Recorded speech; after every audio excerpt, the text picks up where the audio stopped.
हाँ जी पेंशन लैन वाले बाबिओ कित्थे हो यार, सामने आओ, हौसला करो। बजट सुन के दिल नूं ही ला लिया तुसीं ते। मियाँ साहब ने बाकी खुल के कह दिता साफ साफ भी जे तुसीं मर गए ते पिछलिਆਂ ਨੂੰ 1 रुपया नहीं हो देना। ਜਿਹੜਾ 30-35 हज़ार लै रहे हैं ना, ये बंद कर देना मियाँ साहब ने। ते ਇਹਦੇ ਨਾਲ ਚੰਗਾ ਵਾ ਮੇਰੀ ਇੱਕ ਨਸੀਹਤ ਸੁਣ ਲਓ ਵੀ ਜੇ ਮਰਨਾ ਵਾ ਤੇ ਪਿਛਲਿਆਂ ਨੂੰ ਨਾਲ ਲੈ ਕੇ ਮਰਿਓ, ਤਾਂ ਕਿ ਉਹ ਭੁੱਖ ਨਾ ਜੋ ਮਰਨਗੇ ਪਿੱਛੋਂ ਤੇ ਤੁਹਾਨੂੰ ਫਿਕਰ ਵੀ ਰਹਿਣੀ ਆ ਕਬਰ 'ਚ ਪਏ ਨੂੰ ਵੀ ਪਿਛਲਿਆਂ ਨਾਲ ਕੀ ਬਣਦੀ ਹੋਊਗੀ। ਇਸ ਵਾਸਤੇ ਚੰਗਾ ਇਕੱਠੇ ਹੀ ਮਰਿਓ। ਮੀਆਂ ਸਾਹਿਬ ਵੱਲੋਂ ਕੋਈ ਉਮੀਦ ਨਾ ਰੱਖਿਓ। ਮੀਆਂ ਸਾਹਿਬ ਨੇ ਸਾਫ਼-ਸਾਫ਼ ਕਹਿ ਦਿੱਤਾ ਕਿ ਉਹਨਾਂ ਨੂੰ ਮੁਲਕ ਪਿਆਰਾ, ਮੁਲਕ ਤੇ ਬਹੁਤ ਕਰਜ਼ਾ। ਮੀਆਂ ਸਾਹਿਬ ਨੇ ਹੁਣ ਤੁਹਾਡੇ ਪੈਸੇ ਕੱਟ ਕੇ ਮੁਲਕ ਦਾ ਕਰਜ਼ਾ ਲਾਣਾ, ਪਰੇਸ਼ਾਨ ਨਾ ਹੋਇਓ।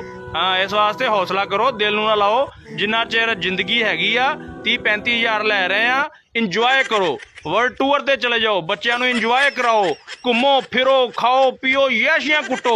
ਮੁੱਕਦੇ ਹੀ ਨਹੀਂ 30-35 ਹਜ਼ਾਰ ਜਿਹੜਾ ਲੈ ਰਹੇ ਤੁਸੀਂ। ਤੇ ਬਾਕੀ ਬਾਅਦ ਦੀ ਉਮੀਦ ਨਾ ਲਾਇਓ ਮੀਆਂ ਸਾਹਿਬ ਕੋਲੋਂ, ਫਿਰ ਕਿਤੇ ਕਹੋ ਵੀ ਪਤਾ ਨਹੀਂ ਸੀ, ਮੀਆਂ ਸਾਹਿਬ ਨੇ ਦੱਸਿਆ ਨਹੀਂ ਸੀ। ਮੀਆਂ ਸਾਹਿਬ ਨੇ ਦੱਸ ਦਿੱਤਾ ਖੁੱਲ ਕੇ। ਹਾਂ ਆਪਣਾ ਹਿਸਾਬ ਆਪ ਵੇਖਣਾ ਤੁਸੀਂ ਹੁਣ।